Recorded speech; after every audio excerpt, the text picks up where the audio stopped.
Hello student, मैं संजय चौहान।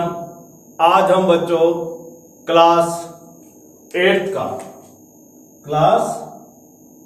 का lesson number 3 के बारे में विस्तार के साथ अध्ययन करेंगे। तो बच्चों, आज हम क्लास 8th का जो लेसन नंबर 3 है वो खनिज एवं शक्ति संसाधन है। कौन सा है? खनिज एवं शक्ति संसाधन। तो बच्चों, आपको पहले इस टॉपिक का नाम के आधार पर जो बिंदु आए हुए हैं, जैसे खनिज और शक्ति संसाधन किसे कहते हैं, उसकी परिभाषा आपको याद होनी चाहिए। सबसे पहले लेते हैं अपन खनिज। किसकी परिभाषा? खनिज। खनिज की जब परिभाषा आती है तो सीधी सी भाषा में लिख सकते हो आप, जमीन से खोदकर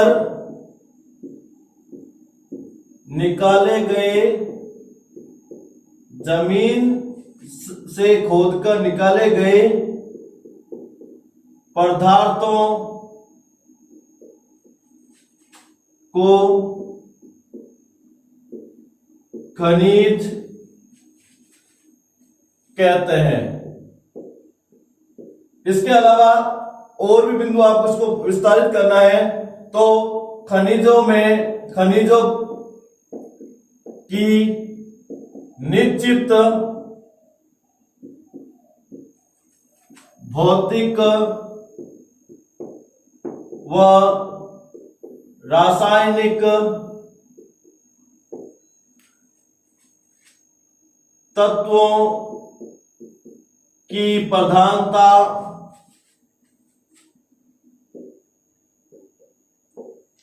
पाई जाती है, उसे क्या कहते हैं? खनिज। जमीन से खोदकर निकाले गए पदार्थ को खनिज कहते हैं और खनिजों की निश्चित भौतिक व रासायनिक तत्वों की प्रधानता पाई जाती है, उसको अपन कहते हैं खनिज। अब आपसे पूछ ले, शक्ति संसाधन। तो आप शक्ति संसाधन की परिभाषा क्या लिखोगे? बहुत ही सिंपल है बच्चों, आपको थोड़ा सा ही ध्यान रखना है। शक्ति का मतलब होता है जिससे हमें एनर्जी मिले, जिससे हमें ताकत मिले, उसे हम क्या कहते हैं? शक्ति। तो ऐसे खनिज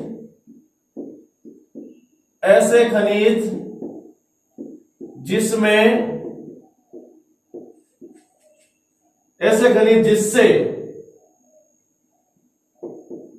ऊर्जा व शक्ति की प्राप्ति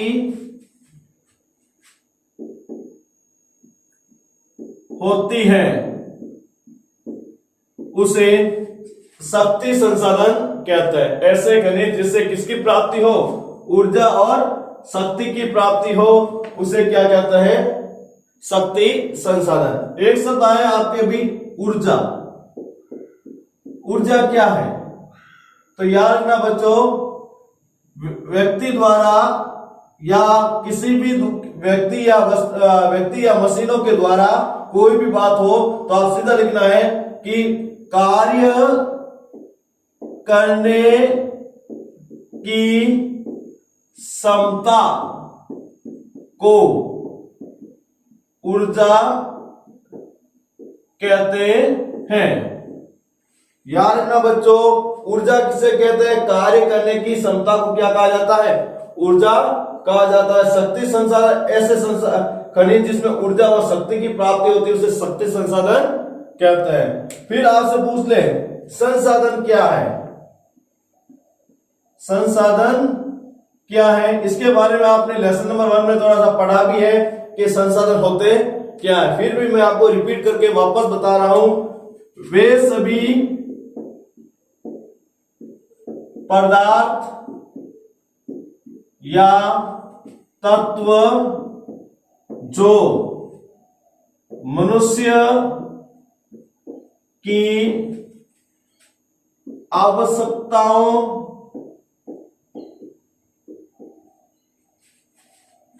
की पूर्ति करता है उसे क्या कहा जाता है?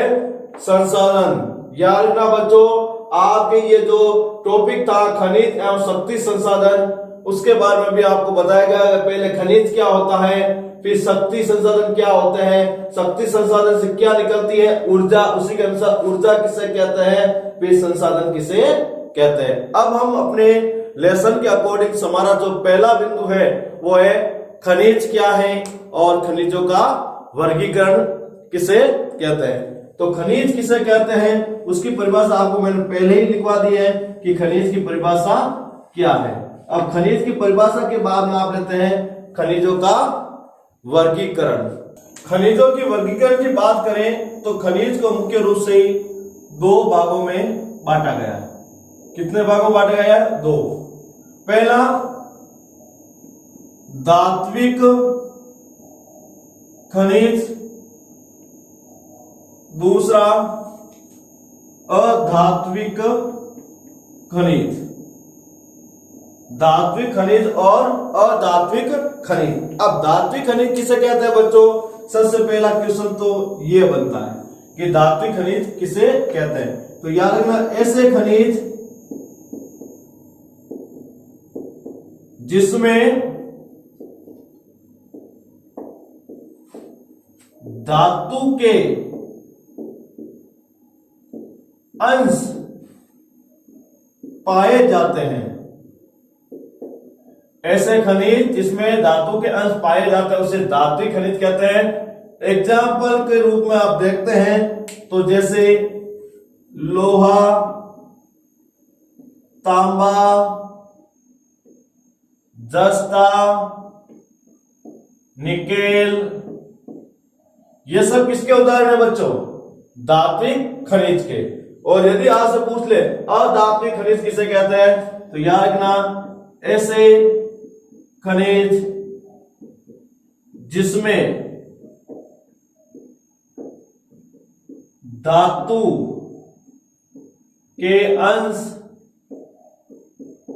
नहीं पाए जाते हैं, नहीं पाए जाते हैं, उसी को हम क्या कहते हैं बच्चों? अधात्विक खनिज। इसमें धातु के अंश पाए जाते हैं, इसमें धातु के अंश नहीं पाए जाते। एग्जाम्पल के रूप में देखते हैं जैसे क्वार्टरजाइट, ठीक है, जैसे संगमरमर, जैसे बलुआ पत्थर, जैसे ईंधन खनिज। ये सब के सब बच्चों किसके उदाहरण हुए? अधात्विक खनिज के उदाहरण हुए। फिर आपसे पूछ ले बच्चों, धात्विक खनिजों का वर्गीकरण कितने भागों में किया गया है? तो धात्विक खनिजों का भी वर्गीकरण दो भागों में किया गया है। पहला जो भाग है वो है लौह प्रधान धात्विक खनिज। पहला कौन सा हुआ? लौह प्रधान धात्विक खनिज। दूसरा अलोह प्रधान धात्विक खनिज।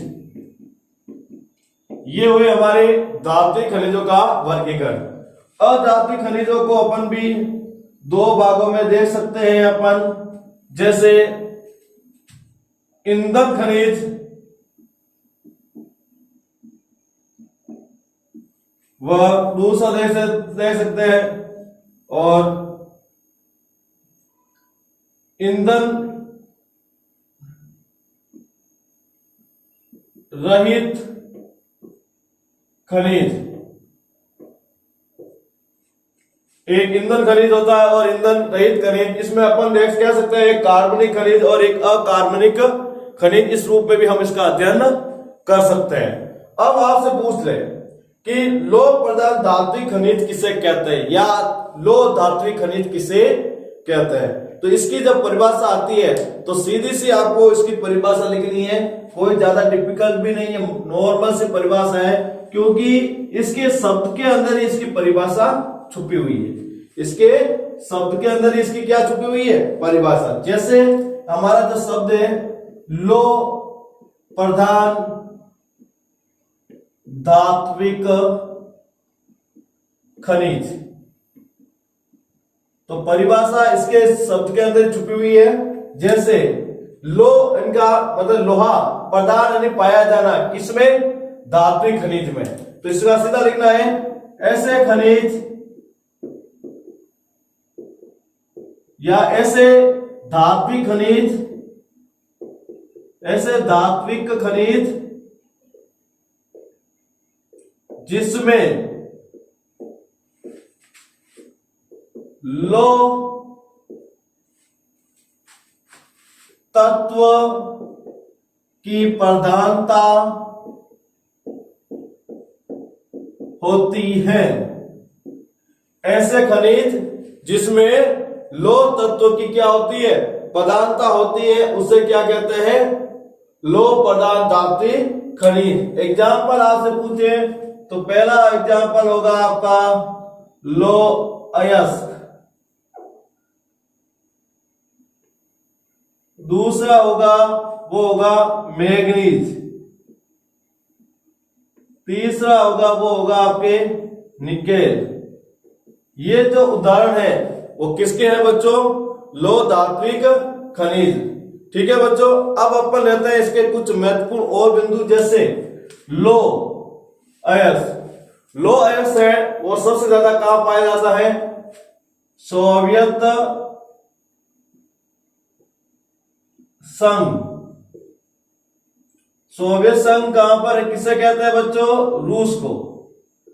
वहां पर ये सबसे ज्यादा लोहा पाया जाता है। और भारत के अंदर देखते हैं तो सबसे ज्यादा जो लोह का भंडारण है वो उड़ीसा के अंदर है। कहां पर है?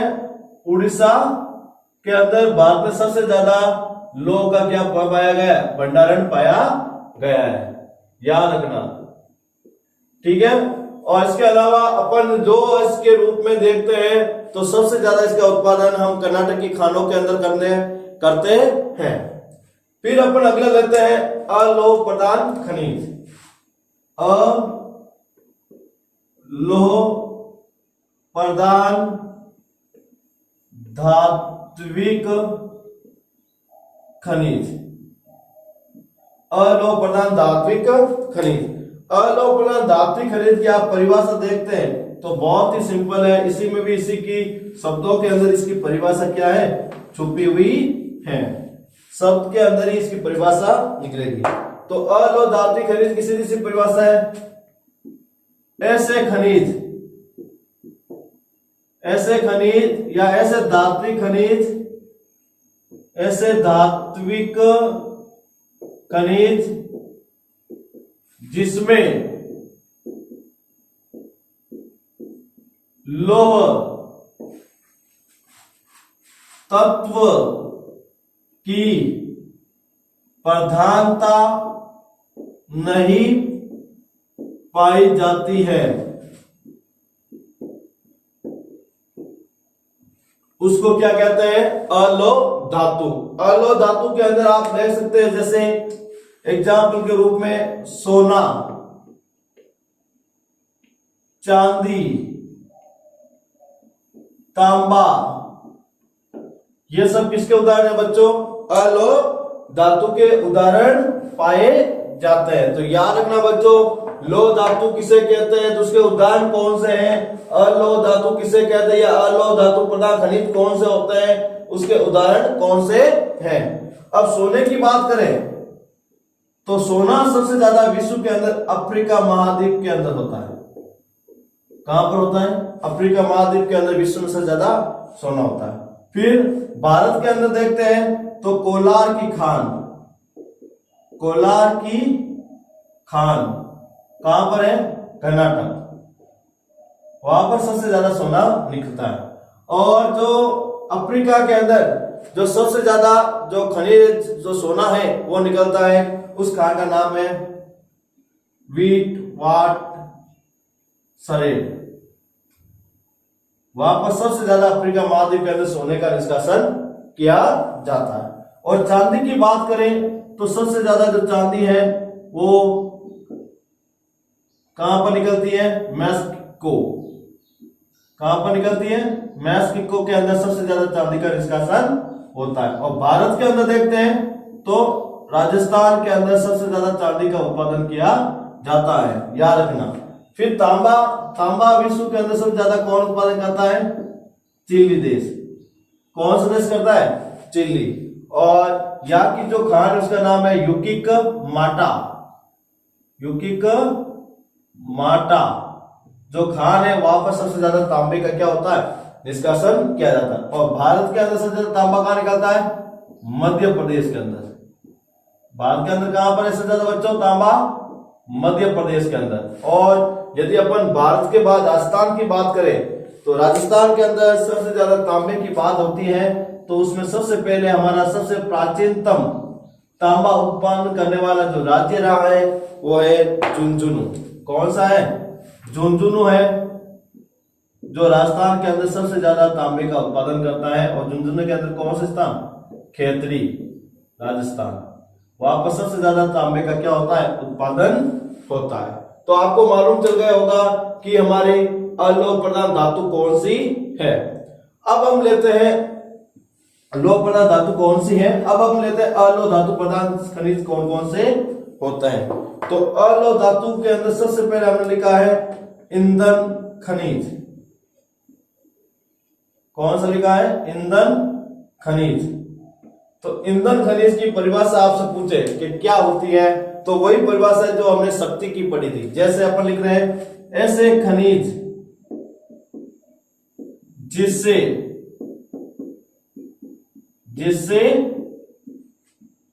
ऊर्जा व उष्मा की प्राप्ति होती है। ऐसे खनिज जिससे ऊर्जा और उष्मा की प्राप्ति होती है उसको क्या कहते हैं बच्चों? ईंधन खनिज। क्या कहते हैं? ईंधन खनिज। इसके यदि उदाहरण पूछते हैं तो आपको लिखना है कोयला। दूसरा पूछते हैं तो पेट्रोलियम तत्व। पेट्रोलियम तत्व। तीसरा पूछते हैं तो गैस। ये जो तीन है वो किस रूप में माने जाते हैं? ईंधन खनिज के रूप में जाने जाते हैं। किस रूप में? ईंधन खनिज के रूप में। अब हम बच्चों लेते हैं खनिजों के उपयोग।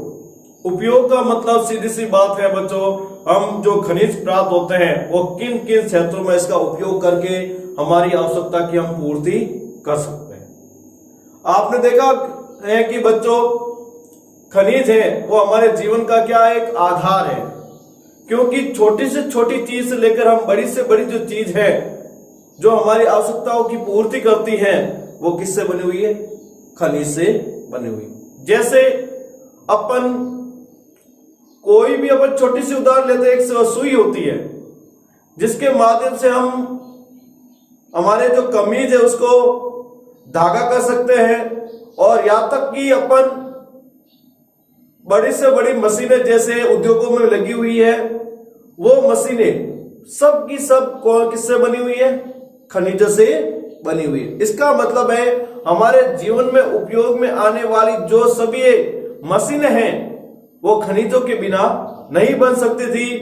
और हमारे जीवन के अंदर इन खनिजों का महत्व इन सभी मशीनों को देखकर पता लग सकता है कि कितना है। अब हम लेते हैं खनिजों का उपयोग कई उद्योगों में किया जाता है। और खनिजों का उपयोग है वो बच्चों कई उद्योगों के अंदर देखने को मिलता है। जैसे आपने देखा बहुत सारे ऐसे उद्योग है जिसके अधिकांश मशीनें मतलब 99% जो मशीनें हैं वो किसकी बनी होती है? लोहे से। किससे बनी होती है? लोहे। तो खनिज के बिना क्या मशीनें बनती? नहीं। तो प्रत्येक जो मशीन है वो खनिज से बनी हुई। एक शब्द आया है उद्योग। किससे कहते हैं? यदि आपको उद्योग की जब परिभाषा पूछे तो आपको सिंपल सी परिभाषा देनी है, प्रकृति से प्राप्त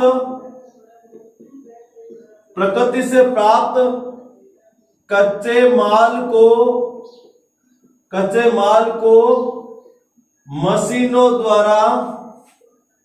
मशीनों द्वारा रूप परिवर्तन करके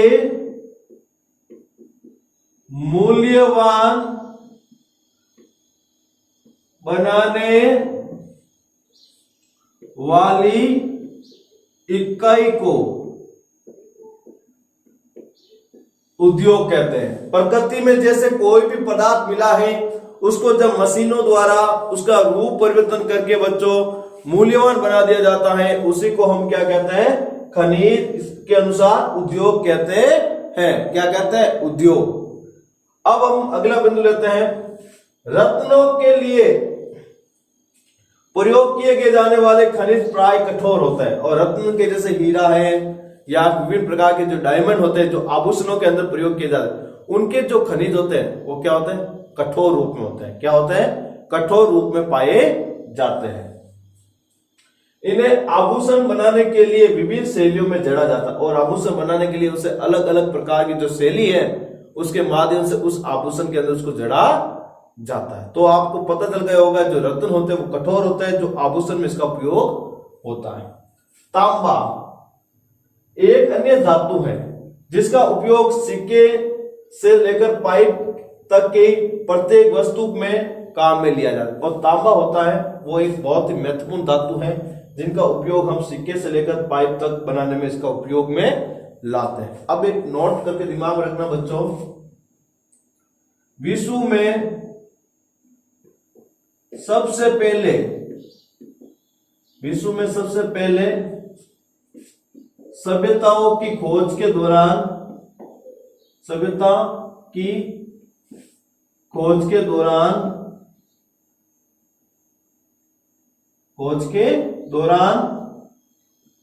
हमें तांबा खनिज के अवशेष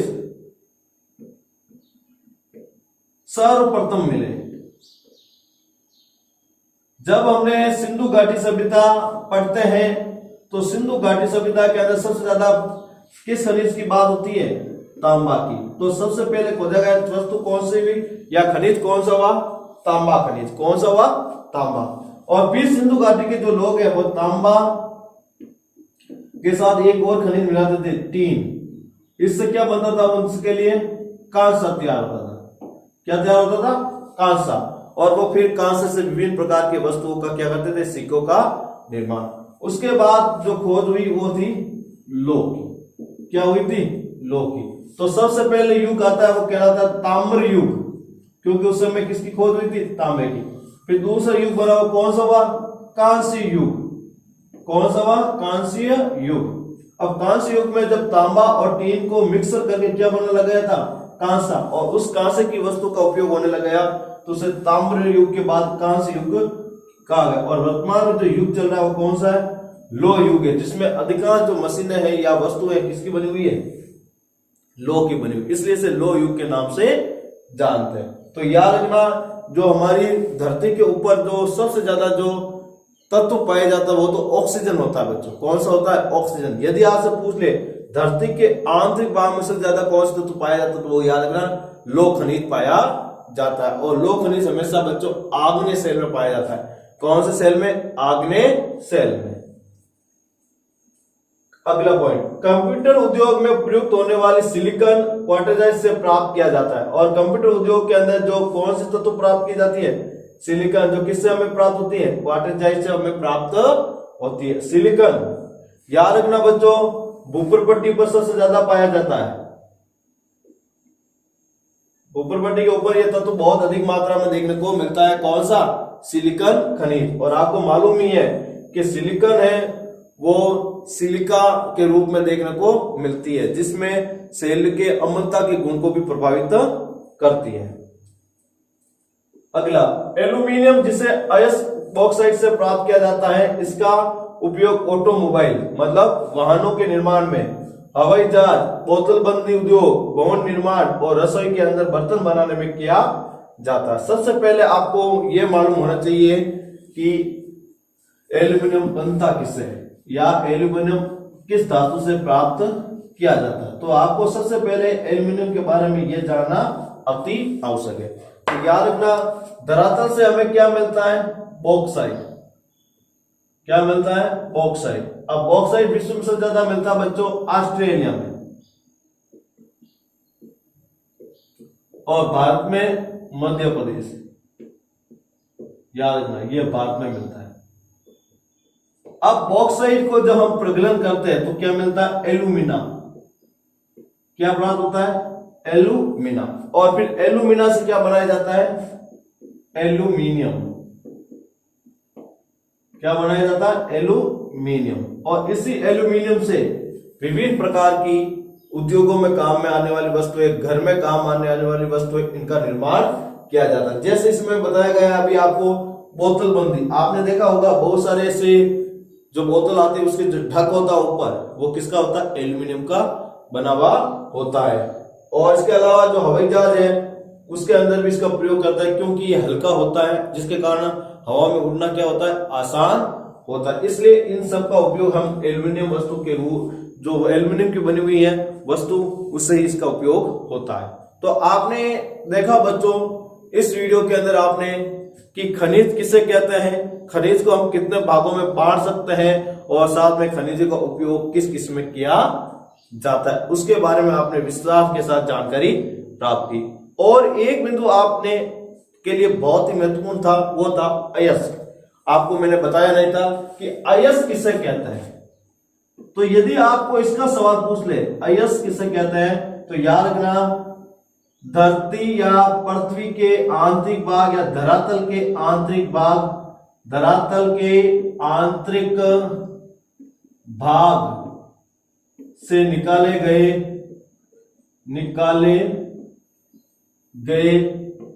अशुद्ध पदार्थ को क्या कहा जाता है? अयस्क। धरातल के आंतरिक भाग से निकाले गए अशुद्ध पदार्थ होते हैं, वो बच्चों क्या कहलाता है? अयस्क कहलाता है। और उसी से हम शुद्धि करके एक शुद्ध खनिज की प्राप्ति करते हैं। अब हम बच्चों जो अगला वीडियो होगा उसके अंदर हम खनन को निकालने की या खनिज को निकालने की जो प्रक्रिया है उनके बारे में पढ़ेंगे, और साथ में खनिज संरक्षण क्या है उसके बारे में पढ़ेंगे, और फिर ऊर्जा के जो स्रोत हैं परंपरागत और गैर परंपरागत, उनके बारे में भी हम विश्लेषण के साथ अध्ययन करेंगे। Thank you.